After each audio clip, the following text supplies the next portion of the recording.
What's good, y'all? The Sacramento Kings have shocked a lot of NBA fans this season, as right now they sit at the 5th seed with a record of 22-18. I do want to clarify though, later tonight on the day I'm recording this, they do verse the Houston Rockets for the second time in the last 3 or 4 days, I believe. They beat them the last time. They should beat them tonight, and if they do, they will be the 4th seed out west. The first guy I want to talk about that's been a huge part of this season for the Sacramento Kings is Kevin Huerter. During the offseason, before the season started, the Sacramento Kings traded away Justin Holiday, Mo Harkless, and a 2024 lottery-protected first-round pick to the Hawks for Kevin Huerter. And man, that was a fantastic trade for the Sacramento Kings. I mean, no disrespect to those guys, Justin and Mo, but the production they're getting out of Kevin right now, those guys combined would never be able to get. And I know the Hawks traded Kevin away for some salary cap reasons, but right now they could definitely use his production. This year, Kevin is averaging a career-high 16 points, along with 3 rebounds and 3 assists per game, and his efficiencies are also career highs at a 48% from the field and 42% from 3. He is really coming out of his shell here in Sacramento, and he is emerging himself as one of the league's best and most elite knockdown shooters. As the years go on, the three-point shot becomes more and more important. Teams and players are taking more and more per game, so it's very important that your team has a guy like Kevin Huerter to just knock down shots. I also want to talk about Kevin's backcourt mate, De'Aaron Fox. Now, when De'Aaron first came into the league, I had a lot of high hopes for him. You know, super athletic, can jump out the gym, one of the fastest players, if not the fastest player in the league. An amazing playmaker, can finish at the rim at an elite level. He looked like the full package. But as the years went on, the Kings weren't really doing anything as a team or an organization. De'Aaron Fox was never really an all-star, never took that next jump to really make him solidify himself as one of the best point guards in the league. And I kind of got worried that he was just going to rot away in Sacramento.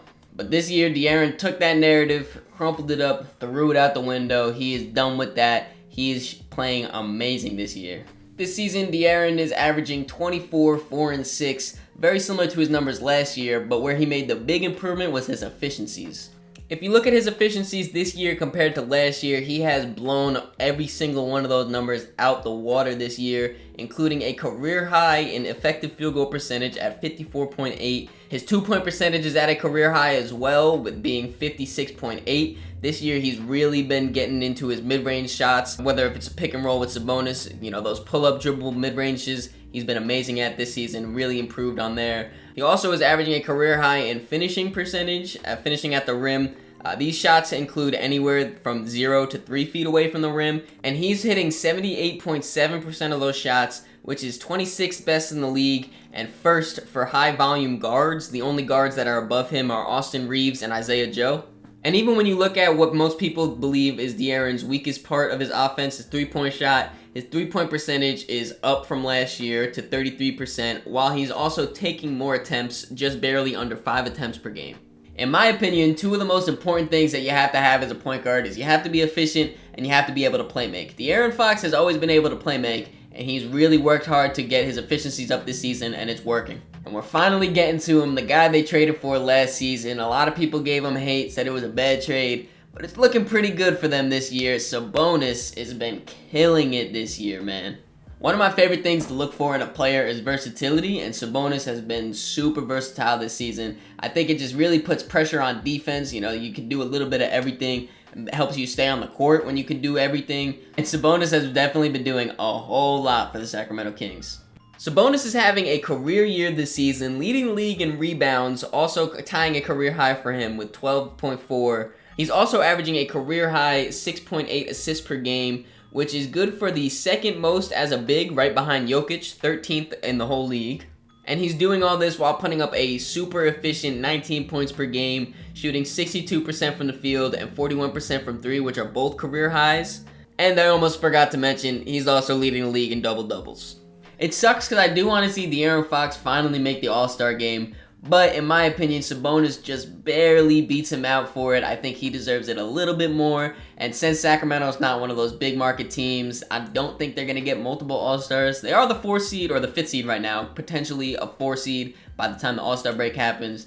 You never know what's going to happen, but I feel like they would only get one, and it's probably going to be Sabonis. But as you guys just saw with his stats, man, Sabonis has been killing it on offense. He's an offensive machine. He has an offensive rating of 134, which is tied for third best in the league, minimum 800 minutes played. He's tied with Jokic at third, and the only two people that are above them are Kevon Looney and Mitchell Robinson. Now, you and I both know there's a huge difference on offensive responsibility between Sabonis and Jokic and Kevon Looney and Mitchell Robinson. Now, I am not saying that Sabonis and Jokic are equal. So put some respect on Jokic's name. He's a two-time MVP, top 3 player in the league. I just wanted to show you guys that Sabonis is doing a whole lot for the Sacramento offense, and he's doing it super efficiently and super well. Just because I only highlighted those 3 players, don't think that they're doing it alone out there in Sacramento. Their whole starting 5 plus their 6-man Malik Monk are all averaging 10 plus points. Malik Monk's actually averaging a career high 14 points per game. His efficiencies aren't as good as he normally puts them at, but he is still a spark plug off that bench for them. Their 4th overall draft pick, rookie Keegan Murray, has also been great for them. Obviously, he's a rookie, so there's going to be some growing pains, but he's shooting 40% from 3 on 5 attempts, which is amazing for a rookie. And then they also have Harrison Barnes in their starting lineup also, which is a much-needed vet on this pretty young Sacramento team. I mean, Sabonis is their other old player that's like really a rotational player, and he's 27 years old. So this team as a whole is pretty young. So Harrison Barnes bringing that vet presence in that locker room is great for them also. He can still knock down his 3-point shots, still play defense, still a great player for the Kings. You put all this together and you have an amazing offense there in Sacramento. They have the 3rd highest offensive rating in the league at 116.3. They also have the 4th highest pace in the league at 102.2. So they're really pushing the ball up in transition, kicking them leak outs, shooting them threes. They're efficient with it too. Let me know in the comments where you think the Sacramento Kings are going to finish off this season, what seed, and do you think they'll win a playoff series? In my opinion, depending on their matchups, I think they could. If you guys enjoyed this video, make sure you leave it a like, subscribe so you don't miss the next one. In the description, there'll be links to all my social medias, so make sure you follow me on all those to keep up to date with me. Catch y'all.